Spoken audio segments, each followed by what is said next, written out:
essentially guided by the cones out of that lane. So at this point, I'm not going to race to get in front of the silver car, but I will put my right signal on here, see if the black car lets me come out. No, they're not going to, that's okay. I can keep moving forwards in this lane. There is still road space. Let's see what this grey car now does. I'm not going to get closer to the dark grey car that's waiting in front. I don't want to look cheeky or rude forcing my way in. I need to see what this dark grey car is going to do. They've just moved forwards about a metre, so that probably means that they're not inclined to let me out.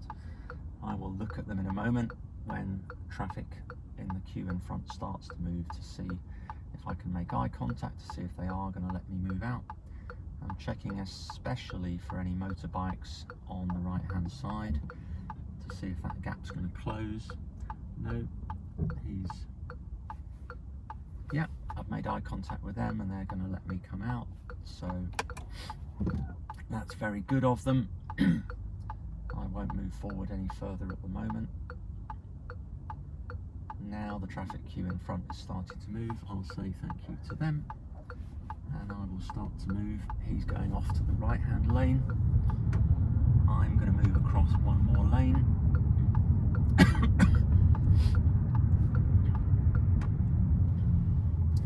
then I will simply follow him. No need for me to go into lane 2 behind the Audi. Oh, I should have put the news on. I probably missed the headlines now, never mind. So, still just 0 hazards while we're stationary. It will go up to 1 again soon. But I'm finding it difficult to get up to more than 1, probably because I'm driving, as is everybody, at a fairly slow speed, so it's unlikely that more than one thing will develop at once. It's only if you're travelling fairly briskly, and other people are as well, that you get 2 and 3 hazards developing at once, typically. Not always the case. This morning on a driving lesson, we had 3 things start to occur. A hidden view into a junction on the right hand side, and a bin lorry with lots of activity right in front of us, and the end of a road coming up from which another car could already be coming. So 2 hazards there, potentially 3 hazards, all within a few seconds. But at the moment it's 0. Next roundabout it will definitely go up to 1, might go up to 2. Electric car in front certainly picking up speed nice and briskly. I've checked my right mirror because I've seen the deflection arrows on the surface on the right hand side showing that that lane is being deflected into my lane. I've checked my left mirror and glanced over my shoulder to come back to lane 1. Brake signal from the car in front doing 31 miles an hour. Waiting car on the left, so 1 hazard at the moment from that. 1, 1, 1. Now I've matched its speed, or rather it's matching mine, so 0. Brake signals from cars in lane 2. 1, 2, because I've got the red car and the silver car together.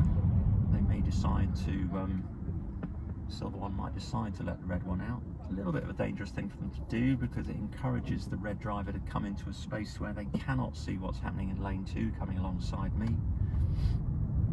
And because they've got tinted glass in the rear, no driver waiting to come out from the side road can see through that car. I can't see through it to see any lights on the rears of vehicles in front of the silver car, and I can't see what the driver's doing either to know where they're looking or how much attention they're paying to stuff around them, including me. So it does make it harder to interpret and therefore does slow down traffic. I don't think anybody's done any research to quantify how much it slows everybody down by, but people do like their privacy.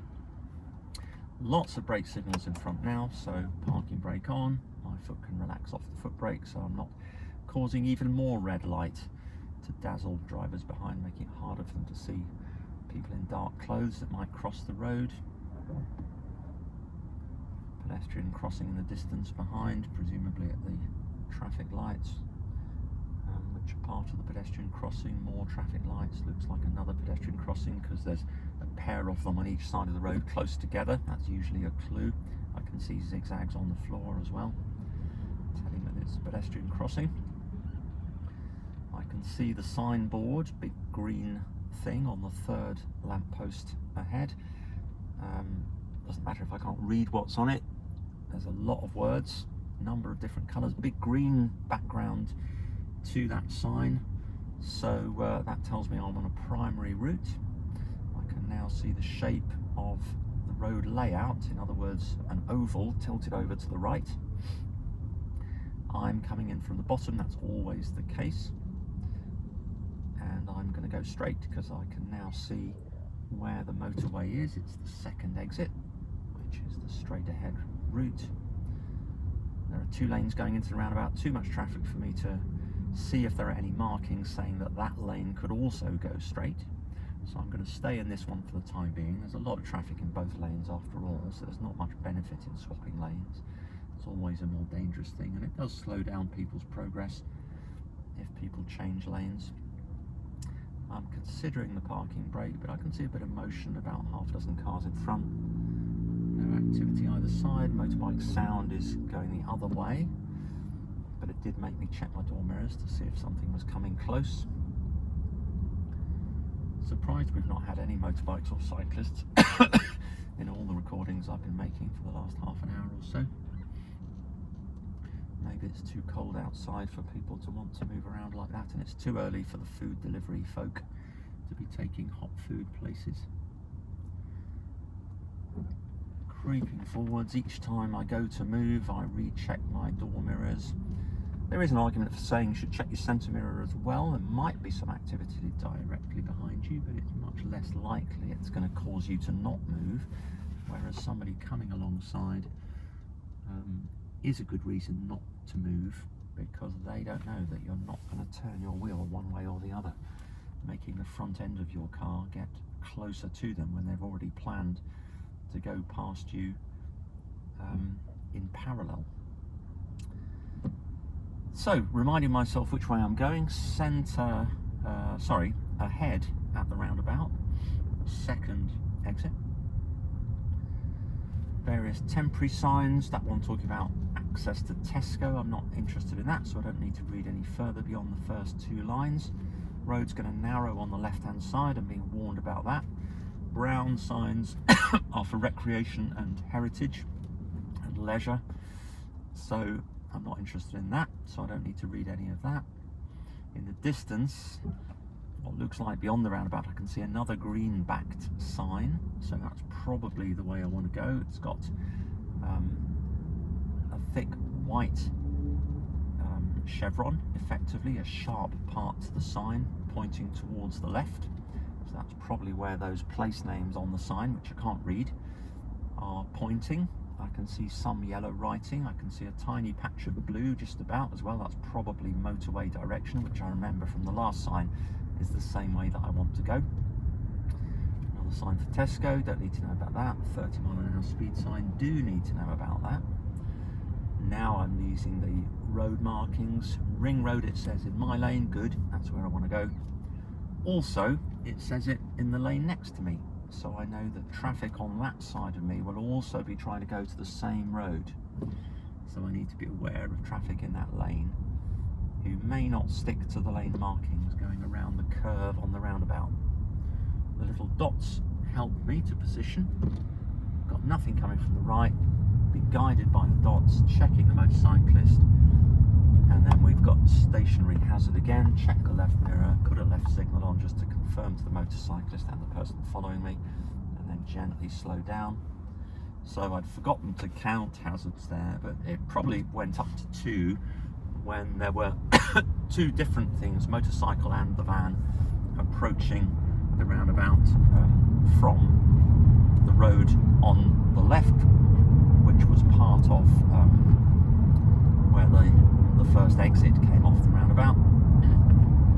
Now I've got 1 hazard in front, just the red brake lights and the red traffic signal. That's changing, so if I adjust my braking strength correctly, I should be able to maintain the maximum safe speed, keeping a 2-second gap between me and the black car in front in case I need to suddenly increase my braking because they've done an emergency stop. Monitoring all the time what's happening behind and to the sides. No activity in the pedestrian light. One hazard with that black car changing lanes. That's finished doing it, but now I've got the hazard of the police car waiting to come in from the left. Now we're back to 0 hazards. Brake signals from in front. That's potentially one hazard. Also, silver Mercedes waiting to come in from the left. That's one hazard. Possibly some activity at the pedestrian crossing. Can't tell yet with the failing light. No, but I need to change lanes, so I've done my mirror check, shoulder check and signal. Cancel now that I'm fully into that lane. One hazard, that's vehicles ahead with occasional brake lights. A van coming in from the right, that's now one hazard. Black car coming after that, that's one hazard. Nothing ahead. 0 hazards now, on we go. One hazard, white car waiting to come on. No further hazards ahead. Brake signals in the far distance, but too far away for me to need to do anything different. 40 mph speed limit still, I believe, although I haven't seen a repeater recently, so I'm just going to keep it close to 30. I've seen at least half a dozen street lights, but no repeating speed signs, so I've got to assume it's 30. Down at 28 now. Vehicle coming past is doing early 30s, so maybe it is higher than 30. Don't know. Not going to take the risk at the moment. Now I've got more important things to think about. 3 lanes going into the roundabout. I'm going to go straight. Got a decent gap. On we go. No hazards in front. Lozells is the next exit. We will take that exit. Could have stayed on the roundabout from lane 1 of the 3 approaching, but I will take the Lozells exit, and then I will join on to the A34 heading north. It's all going to be slow at this time of day. We're right in the middle of the peak hour. People going home, at least there's still some daylight around.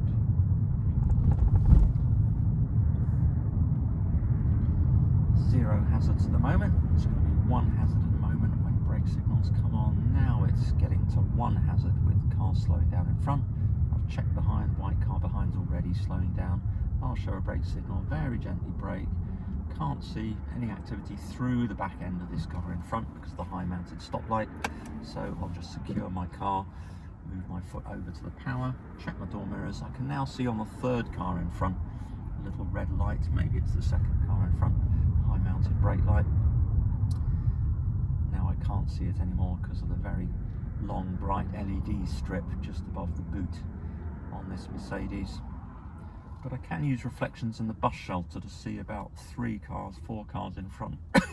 A white car with brake signals that have just come off, followed by a black car, just got ordinary tail lights on, then a grey car with just ordinary tail lights.